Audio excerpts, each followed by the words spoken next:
రిజర్వేషన్ల కోసం నిరసనలుగా మొదలై దేశ ప్రధానినే పారిపోయేటట్లు చేసిన పరిస్థితి బంగ్లాదేశ్లో నెలకొంది. దేశం ఆర్మీ అండర్లోకి వెళ్లినా అల్లర్లు మాత్రం అదుపు కాలేదు. సందడిలో సడేమియా అన్నట్లు కొందరు ఆందోళనకారుల దృష్టి భారతీయులపై పడింది. బంగ్లాదేశ్లో మైనార్టీలపై దాడులు పెరిగాయి. ఈ ఉద్రిక్త పరిస్థితుల మధ్య బంగ్లాదేశ్ మరో పాకిస్తాన్ అవుతుందా అనే సందేహాలు వస్తున్నాయి. అంటే భారత్కు మరో సరిహద్దు దేశం శత్రువుగా మారబోతుందా? భారత్ పక్కలో బంగ్లాదేశ్ బల్లం అవుతుందా? Let's focus.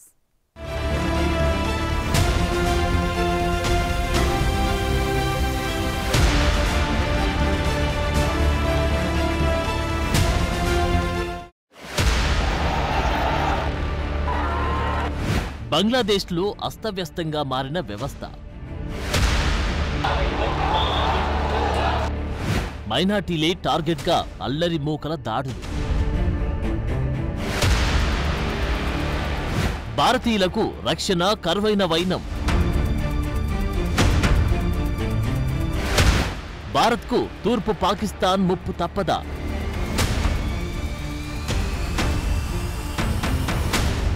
ప్రస్తుతం బంగ్లాదేశ్లో నెలకొన్న పరిస్థితులను చూస్తుంటే భారత్ పక్కలో మరో ముప్పు ఉందనే సంకేతాలు బలంగానే కనిపిస్తున్నాయి. బంగ్లాదేశ్ స్వతంత్ర యోధుల కుటుంబాలకు రిజర్వేషన్లు కల్పించడంపై రేగిన నిరసనలు అదుపు తప్పాయి.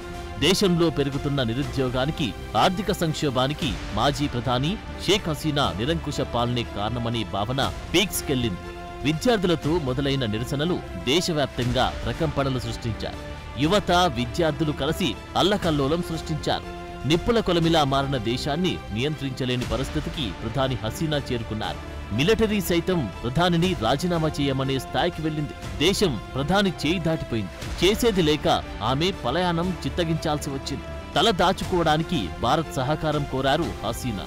సరిగ్గా ఇక్కడ నుండి బంగ్లాదేశ్ అల్లర్లలో మరో కోణం వెలుగు చూసింది.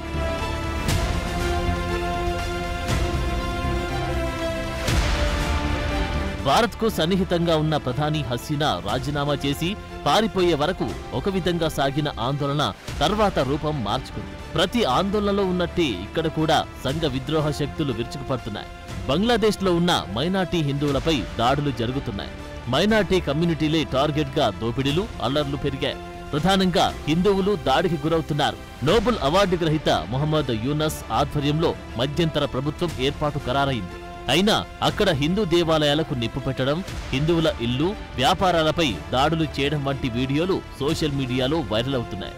అదే సమయంలో బంగ్లాదేశ్లోని ముస్లిం మత పెద్దలు కుమిల్లాలోని హిందూ దేవాలయానికి కాపలాగా ఉన్న దృశ్యాలు కూడా లేకపోలేదు. అలాగే ఢాకాలోని ఢాకేశ్వరి మందిరాన్ని బంగ్లాదేశ్ విద్యార్థులు కొందరు రక్షిస్తున్నట్లు కూడా సోషల్ మీడియా వీడియోలు చూపిస్తున్నాయి. అయితే ఇది ఇంతటితో ఆగేటట్లు మాత్రం కనిపించట్లేదు.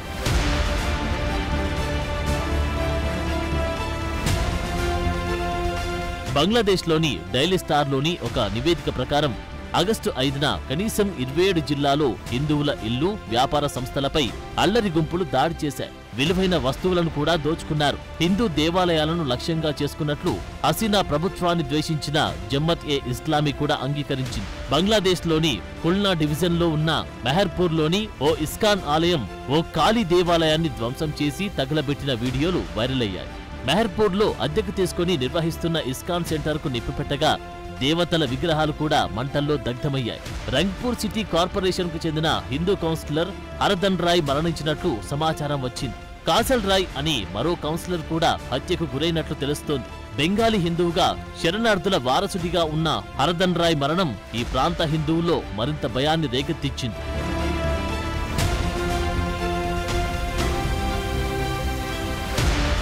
బంగ్లాదేశ్ హిందూ, బౌద్ధ, క్రిస్టియన్ యూనిటీ కౌన్సిల్ షేర్ చేసిన సోషల్ మీడియా పోస్ట్ ప్రకారం దేవాలయాలు, ఇల్లు, హిందూ సమాజ నిర్మాణాలపై 54 దాడులు జరిగినట్టు తెలుస్తోంది. ఇక భారత్, బంగ్లాదేశ్ మధ్య సాంస్కృతిక మార్పిడిని ప్రోత్సహించే ఇందిరాగాంధీ కల్చరల్ సెంటర్ కూడా మంటల్లో కాలిపోయిన పరిస్థితి ఏర్పడింది. ఇలా బంగ్లాదేశ్లో హిందువులపై విస్తృతంగా జరుగుతున్న దాడులు 2021లో ప్రధానమంత్రి నరేంద్ర మోదీ పర్యటన తర్వాత కూడా జరిగాయి. నాడు హింసాకాండలో అనేక హిందూ దేవాలయాలపై దాడులు జరిగాయి. అయితే ప్రస్తుతం బంగ్లాదేశ్ జనాభాలో హిందువులు 8%గా ఉన్నారు. 1951లో బంగ్లాదేశ్ జనాభాలో హిందువుల వాటా 22%గా ఉంది. హిందూ అమెరికన్ ఫౌండేషన్ నివేదిక ప్రకారం 1964-2013 మధ్య మతపరమైన హింస కారణంగా 11 మిలియన్లకు పైగా హిందువులు బంగ్లాదేశ్ నుంచి పారిపోయారు. అయితే హసీనా పాలనలో దాన్ని అదుపు చేయడానికి తీవ్రంగానే ప్రయత్నించారు. ఇక ఇప్పుడు హసీనా బహిష్కరణ తర్వాత బంగ్లాదేశ్లో భారతీయులు నివసించడానికి వణికిపోతున్న పరిస్థితి వచ్చిందని అభిప్రాయాలు పెరుగుతున్నాయి.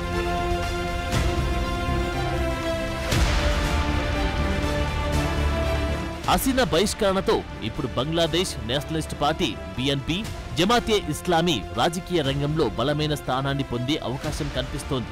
నిజానికి ఇది ఆ దేశంలోని హిందువులను శరణార్థులుగా మార్చేస్తుందనే అభిప్రాయముంది. అయితే బంగ్లాదేశ్ దాదాపు 4096 కిలోమీటర్ల పొడవైన భూమి. ఇది సరిహద్దును పంచుకుంటున్న భారత్కు ఇది అత్యంత కీలకమైన అంశం. ఇదివరకే బంగ్లాదేశ్లోని 1 కోటి మంది హిందువులకు ఆశ్రయం కల్పించేందుకు పశ్చిమ బెంగాల్ ముఖ్యమంత్రి మమతా బెనర్జీ నేతృత్వంలోని ప్రభుత్వం సిద్ధంగా ఉందని పశ్చిమ బెంగాల్లో ప్రతిపక్ష నాయకుడు సువేందు అధికారి ఇప్పటికే విమర్శించారు. ఇక బంగ్లాదేశ్లో ప్రస్తుత పరిస్థితి అదుపులోకి రాకపోతే 1 కోటి మంది హిందూ శరణార్థులకు ఆశ్రయం కల్పించేందుకు మానసికంగా సిద్ధపడాలని, అక్కడ పరిస్థితి అదుపులోకి రాకపోతే బంగ్లాదేశ్ జమాత్ రాడికల్స్ నియంత్రణలోకి వెళ్తుందని సువేందు అధికారి చెప్పారు.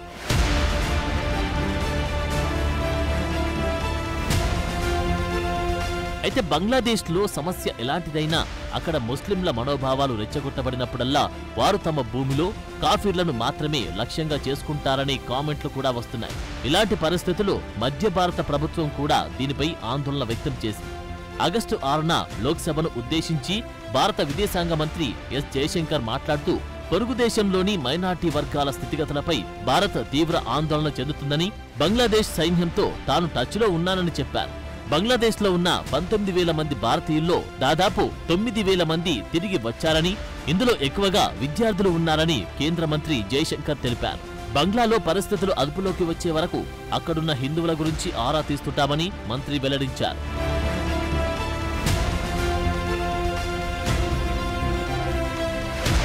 అయితే ఈ సమస్య అసాంఘికంగానే కాక రాజకీయంగానూ ఆందోళన కలిగిస్తోంది. ఎందుకంటే ఇప్పుడు బంగ్లాదేశ్ను ఆధీనంలోకి తీసుకున్న బంగ్లా army chief general walker Uzzaman దీనికి కారణం. ఆయనను ఆర్మీకి చీఫ్గా అపాయింట్ చేసుకోవద్దని, జమాన్తో జాగ్రత్తగా ఉండమని గతంలో భారత్ హసీనాను హెచ్చరించినట్లు కూడా వార్తలు వస్తున్నాయి. జమాన్ చైనాకు అనుకూలంగా ఉండే వ్యక్తి అని కూడా భారత్ హెచ్చరించినట్లు సమాచారం. దాదాపు 280 మంది అల్లర్లలో చనిపోయిన తర్వాత పెరుగుతున్న నిరసనలను నియంత్రించడానికి బదులుగా జనరల్ జమాన్ హసీనాకు అల్టిమేటం జారీ చేశాడు. హసీనా ఆమె సోదరి దేశం విడిచి పారిపోవాలని డిమాండ్ చేసింది ఆర్మీ. తర్వాత తాత్కాలిక ప్రభుత్వం తక్షణమే అమల్లోకి వస్తుందని జమాన్ ప్రకటించాడు. సైన్యంపై విశ్వాసాన్ని ఉంచాలని బంగ్లా పౌరులను కోరాడు. కొన్ని నివేదికల ప్రకారం భారత్కు మిత్రురాలిగా షేక్ హసీనా ఉండడం వల్లనే ఆమెను గద్దెదించడానికి చైనా, పాకిస్తాన్లు జమాన్ను ఆయుధంగా వినియోగించినట్టు తెలుస్తోంది. ఇక ఇదే నిజమైతే జమాన్ ఆధీనంలో బంగ్లాదేశ్ మరో పాకిస్తాన్లా మారి భారత్కు పెద్ద ముప్పుగా పరిణమిస్తుంది అనడంలో సందేహం లేదు.